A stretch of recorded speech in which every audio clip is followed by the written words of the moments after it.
Um relatório de auditoria é como a ponta de um iceberg, né? A gente só vê aquela conclusão, a opinião final, que diz se as contas de uma empresa são confiáveis ou não. Exato. Mas o que sustenta essa pontinha de gelo? É uma massa gigantesca, invisível de trabalho que está submerso. Aham. Hoje, a gente vai mergulhar fundo para explorar exatamente essa base. A documentação de auditoria, que no campo de batalha é muito mais conhecida como papéis de trabalho. Isso aí. Para nos guiar, a gente tem um material de análise bem denso, um verdadeiro manual sobre esses documentos.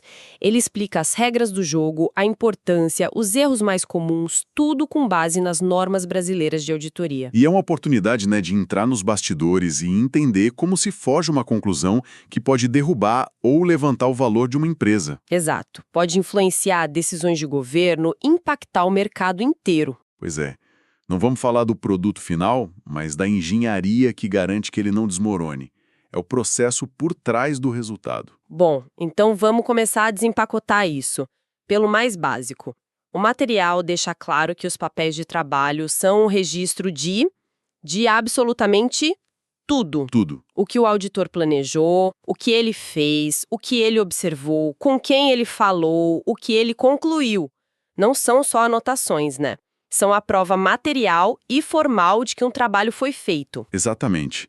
E isso não é só uma recomendação, é um mandamento da profissão. As normas, em especial a NBC TA 230, que é a norma internacional trazida para o Brasil, ela estabelece um duplo objetivo para essa documentação. Certo. O primeiro é o mais óbvio, fundamentar a conclusão. Qualquer vírgula no relatório final, qualquer número, qualquer ressalva, tem que ter um lastro. Um link rastreável para uma evidência dentro desses papéis. Sem isso, a opinião da auditora é só uma opinião. Não tem valor técnico nenhum. É a prova dos 9, basicamente. Você diz que a empresa tem esse problema, me mostra onde você testou isso e o que você encontrou. Perfeito.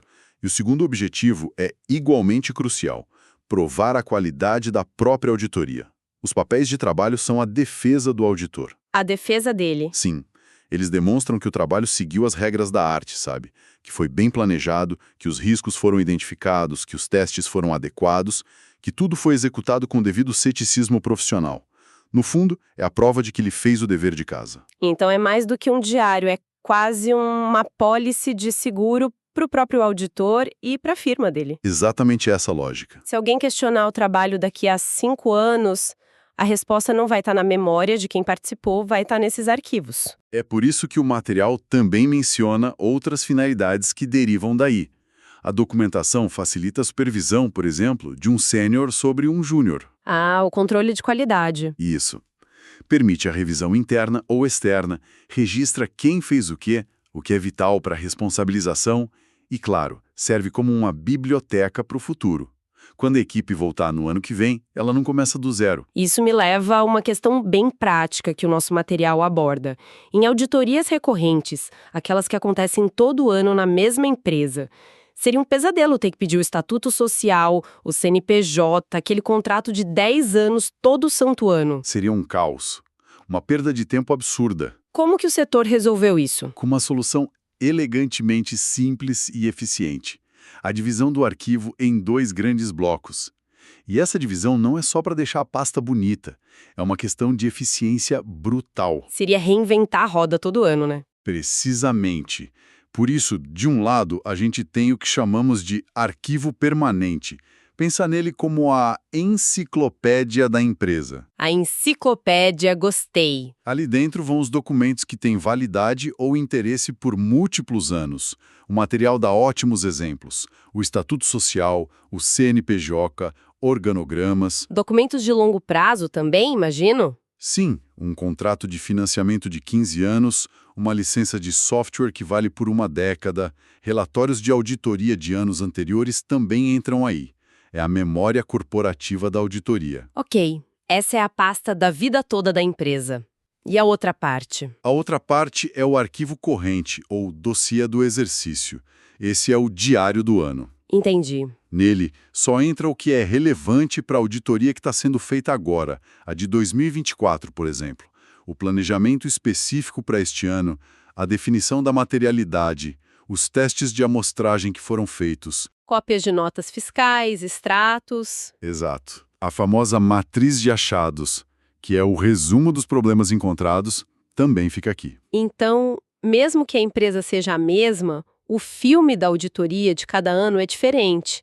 E o material até aponta uma pegadinha clássica nisso, certo? Sobre o planejamento. Exato. E é um ponto que confunde muita gente. O planejamento da auditoria e a análise de risco de um ano específico pertence ao arquivo corrente, não ao permanente. Ué, mas por quê? Planejamento não é algo de longo prazo? Não nesse contexto. O plano e os riscos de uma empresa mudam drasticamente de um ano para o outro. A economia mudou, a empresa lançou um produto novo, a regulamentação ficou mais rígida. Ah, claro. O plano de ataque muda todo ano, então ele pertence à batalha daquele ano, não ao histórico geral da guerra. Faz todo sentido.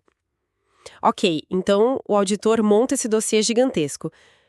Mas peraí, se tudo ali é sobre a empresa, com cópias de documentos da empresa, e foi a empresa que pagou, por que os papéis não são dela? Parece a coisa mais óbvia do mundo. É o raciocínio mais lógico e, como o nosso material aponta, está completamente errado. Errado? Completamente. As normas de auditoria no mundo inteiro são taxativas. A propriedade dos papéis de trabalho é exclusiva do auditor ou da instituição dele, seja o TCU, a CGU ou uma firma de auditoria. Mas por quê? Qual é a lógica por trás disso? A lógica é proteger a independência e o julgamento profissional. O que a empresa contrata não é um amontoado de papéis. Ela contratou uma opinião. E uma opinião profissional independente. Os papéis de trabalho são o registro do processo pelo qual o auditor chegou àquela opinião. São as anotações dele, os testes, as dúvidas. Entregar isso para a empresa seria como um juiz entregar as anotações pessoais dele junto com a sentença. Entendi. A empresa tem direito às cópias dos documentos dela, mas não da análise do auditor sobre eles. Exatamente. A análise, o raciocínio, a conclusão, isso é propriedade intelectual dele. É a caixa preta do raciocínio do auditor. Mas, na prática, esse sigilo aguenta a pressão? O auditor consegue mesmo dizer não para um CEO que quer dar uma olhadinha? Consegue e deve. Esse não é sustentado pelo Código de Ética Profissional. A confidencialidade é a regra de ouro. Mas, como tudo, essa regra não é absoluta. E é aí que entra a segunda nuance importante que o material explora. Certo. O sigilo não é um escudo para esconder coisas erradas. Em que situações esse escudo pode ser furado, então? As exceções são muito bem definidas. A primeira é com a autorização expressa do cliente. Por exemplo, se a empresa troca de auditor, ela pode autorizar o antigo a mostrar os papéis para o novo para facilitar. Ok, isso é tranquilo. A segunda categoria é a mais crítica, por obrigação legal ou normativa. Se o juiz determina a entrega dos documentos, se o Ministério Público intima, não há o que discutir. O auditor é obrigado a entregar. Sei. O mesmo vale para a fiscalização da própria profissão, feita pelos conselhos de contabilidade ou pela CVM. Eles têm o direito de revisar os papéis para garantir a qualidade. Nessas horas, o dever de sigilo cede a um dever maior. Então, se esses papéis são tão importantes, tão protegidos e, ao mesmo tempo, tão fiscalizados, como a gente sabe se eles são bons? Não pode ser só uma questão de gosto, né? Deve existir um padrão. Com certeza. E o padrão é elegantíssimo. O nosso material chama de regra de ouro, que está lá na norma. Na NBC-TA 230. É o teste do auditor experiente. Auditor experiente. O que é isso? Pensa assim, é como uma receita de bolo, sabe? Uma receita? Como assim? Se você escreve uma receita e dá para um chefe experiente, que nunca te viu cozinhar, Certo. ele tem que ser capaz de fazer um bolo idêntico ao seu, sem precisar te ligar para perguntar nada. Se ele tiver que perguntar qual a temperatura do forno ou quanto de fermento, sua receita está ruim. Nossa, genial! A documentação é a receita da auditoria. É a mesma coisa. Ela precisa ser tão clara, tão completa, que um outro auditor, experiente, mas sem nenhum envolvimento com aquele trabalho, possa pegar os papéis e entender todo o processo, do zero. Isso é um teste de empatia profissional, então. Você precisa se colocar no lugar de outra pessoa e perguntar: isso faz sentido, partindo do zero? Exatamente. E a norma detalha os ingredientes que essa receita precisa ter. O auditor experiente precisa entender 3 coisas. Primeiro, a natureza, época e extensão dos procedimentos. O que, quando e quanto. Isso. Segundo, os resultados encontrados e as evidências obtidas. E terceiro, os assuntos significativos, que são as decisões mais cabeludas, os julgamentos mais complexos e as conclusões, claro. Entendi. Lembro de um gerente sênior no início da minha carreira que revisou meus papéis e disse: "Sua conclusão está certa, mas sua documentação está errada. Eu não consigo refazer seu caminho só lendo isso. Volte e escreva a história do que você fez." Escreva a história. Que imagem poderosa. O texto até menciona que esse teste é questão clássica de concursos, né? Sim, justamente por ser a espinha dorsal de uma boa documentação. E qual seria o equivalente a uma receita ruim? Quais são os erros que fazem um auditor ser reprovado nesse teste? O material lista alguns nãos categóricos. O primeiro, e talvez o mais importante, explicações verbais não são documentação. Ah, Se o auditor que fez o trabalho precisa sentar do seu lado e explicar o que a planilha dele significa, o papel de trabalho falhou miseravelmente. O que não está escrito, para fins de prova, não aconteceu. a famosa regra, o que não está no papel não existe. Exato. Outro ponto crítico é sobre a montagem do arquivo final. Depois que o relatório de auditoria é emitido, a norma dá um prazo, geralmente 60 dias, para o time limpar a casa, organizar os papéis. Certo. Nesse período, são permitidas apenas tarefas administrativas. É expressamente proibido executar novos testes ou, e isso é crucial, apagar ou descartar qualquer documentação. Espera aí. Isso é fascinante. Então você não pode apagar nem os rascunhos, as versões erradas, os papéis que foram superados por uma nova análise. Por quê? Porque você está guardando o mapa do tesouro, incluindo os caminhos que não deram em nada. Preservar esse histórico mostra o processo de pensamento. Uau! Mostra que você considerou a alternativa A, testou, viu que não era aquilo e por isso partiu para B. Documentar o erro ou o caminho descartado é parte de provar o acerto final. Mostra que o julgamento não foi um palpite. Isso muda completamente a perspectiva.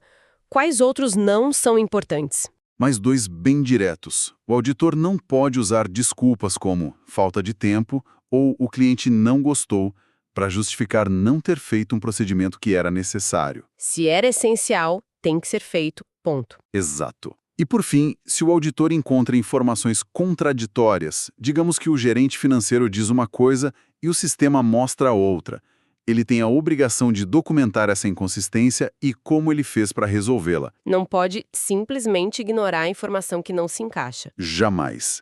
Ignorar é um dos maiores pecados da auditoria. Bom, acho que o mergulho foi fundo mesmo. Recapitulando, ficou claro que os papéis de trabalho são a fundação invisível, mas maciça, que sustenta a credibilidade de um relatório. Vimos a organização inteligente entre o arquivo da vida toda da empresa, o permanente, e o diário do ano, o corrente. Isso. Desvendamos a regra que parece contraintuitiva, mas que é crucial. A propriedade desses documentos é do auditor, não do cliente, para proteger a independência. Ponto fundamental. Esclarecemos que o sigilo profissional é a regra, mas não é um passe livre para escapar da justiça ou da fiscalização. E para mim o mais marcante, o poderoso teste do auditor experiente como a medida final de qualidade. Com certeza. Se a história do seu trabalho não pode ser compreendida por outro profissional, você não fez um bom trabalho. E quando a gente conecta todos esses pontos, a imagem que se forma é que todo esse processo, que de fora pode parecer burocrático, é na verdade a arquitetura da confiança. A arquitetura da confiança. Boa. A credibilidade de um auditor, de uma firma e, no final do dia, do próprio mercado, depende da integridade e da verificabilidade desse trabalho silencioso. Sem essa documentação robusta, uma opinião de auditoria seria só isso mesmo, uma opinião. Sem fundamento que possa ser provado. Exato.